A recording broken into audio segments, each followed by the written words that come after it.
मी advocate Vaishali Atul Korate बोलते आहे। आज मी आपल्याला जमीन खरेदी करताना कोणत्या 5 चुका केल्या तर तुम्हाला आयुष्यभर कोर्टाच्या फेऱ्या माराव्या लागतात ते आपण आज बघणार आहोत।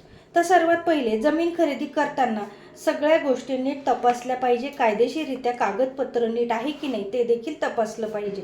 बरीच लोक जमीन खरेदी करताना मित्राला माहीत आहे, इतर नातेवाईकांना माहीत आहे म्हणून ते बघत नाही आणि त्यांच्या विश्वासावर जमीन खरेदी करत असतात आणि जमीन खरेदी केल्यानंतर त्यांची फसवणूक झाली आहे हे त्यांच्या लक्षात येतं आणि मग नंतर त्यांना कोर्टात जाऊन त्याच्यावर केस करावी लागते आणि मग तुमच्या कोर्टाची चक्र ह्या वाढत असतात। म्हणून हा संपूर्ण व्हिडिओ नीट बघा।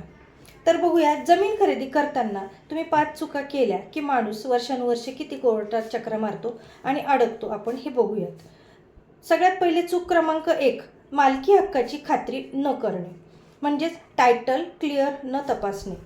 बहुतेक लोक फक्त सातबारा किंवा प्रॉपर्टी कार्ड पाहून जमिनी खरेदी करतात, पण फक्त सातबारा म्हणजेच मालकी नाही, तो मालकीचा अंतिम पुरावा नसतो।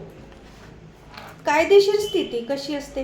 Transfer of property act 1882 section 7 नुसार ज्याच्याकडे मालकी हक्कच नाही तो जमीन विकू शकत नाही।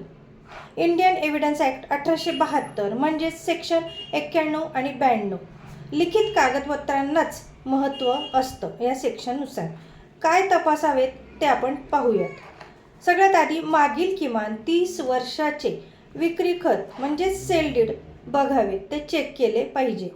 वारसा हक्काची नोंद आहे का ते देखील बघितलं पाहिजे, आहे की नाही नंतर ते बघायचं, व्यवस्थित चेक करायचं। तसंच चूक केल्यास त्याचा परिणाम काय होतो ते बघूयात। काय होईल ते बघू। खरेदी केल्यानंतर खरा मालक कोर्टात येतो आणि मग जमीन तुमची ही जात असते। हा त्याचा सगळ्यात मोठा नुकसान त्याला होत असतं। तसंच बघूया, सातबारा उतारा आणि फेरफार नीट न पाहणे, म्हणजे हे जर तुम्ही नीट नाही पाहिलं तर तुम्हाला काय नुकसान होतं ते बघू। जुने फेरफार तसंच वारस नोंदी वादाची टिप्पण दुर्लक्ष केले तर महाराष्ट्र जमीन महसूल संहिता 1966 अंतर्गत खरेदीदार अडचणीत येतात, म्हणजे त्यांना अडचण येऊ शकते। तसंच रजिस्टर खरेदी न करणे, फक्त करारनामा म्हणजेच ॲग्रीमेंट किंवा नोटरीवर व्यवहार केल्यास रजिस्ट्रेशन ॲक्ट 1908 कलम 17 नुसार मालकी हक्क मिळत नाही। तसंच कर्ज तारण किंवा कोर्ट केस तपासले नाही तर काय होतं नुकसान ते बघूयात। जमीन बँकेत गहाण आहे का, कोर्टात दावा आहे का हे न पाहता खरेदी केल्यास सिव्हिल प्रोसिजर कोड अंतर्गत खटले हे वर्षानुवर्ष चालत असतात, म्हणजे चालत राहतात, हे मोठं नुकसान होऊ शकतं। म्हणून जमीन खरेदी करताना ही गोष्ट पाहणं अतिशय महत्त्वाचं आहे।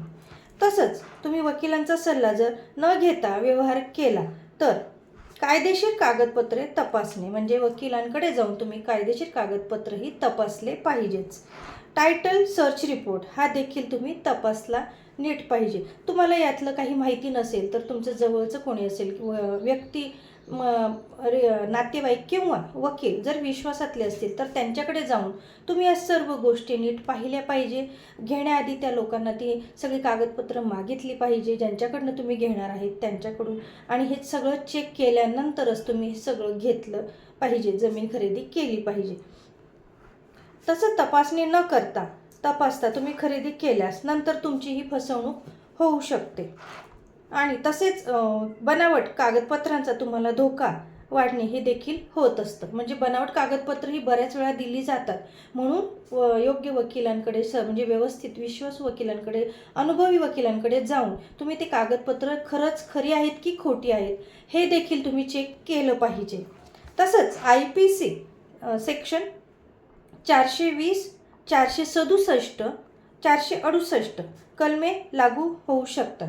या सर्व गोष्टी जमीन खरेदी करताना तुम्ही बघितल्या पाहिजे आणि मगच जमीन खरेदी केली पाहिजे। घाई गडबडीमध्ये जमीन खरेदी करायला जाऊ नका। जमीन खरेदी केल्यावर ह्या सर्व गोष्टी जर माहीत पडल्या तर तुम्हाला म्हणजे तुमच्या हातनं पैसाही जातो, तुम्ही आयुष्यभरात जी आपली पुंजी साठवलेली असते म्हणजे पैसा साचवलेला असतो तो तर जातोच, आणि नंतर तुम्हाला कोर्टामध्ये केस केल्यानंतर कोर्टामध्ये फेऱ्या मारण्याचं प्रमाण देखील हे वाढलं जातं आणि तो निकाल कधी लागेल त्यासाठी देखील वेळ लागत असतो. म्हणून या सर्व गोष्टी आधी चेक करणं अतिशय गरजेचं आहे. आपल्याला ही कायदेशीर माहिती कशी वाटली नक्की सांगा आणि माझ्या चॅनेलला सबस्क्राईब करा. धन्यवाद.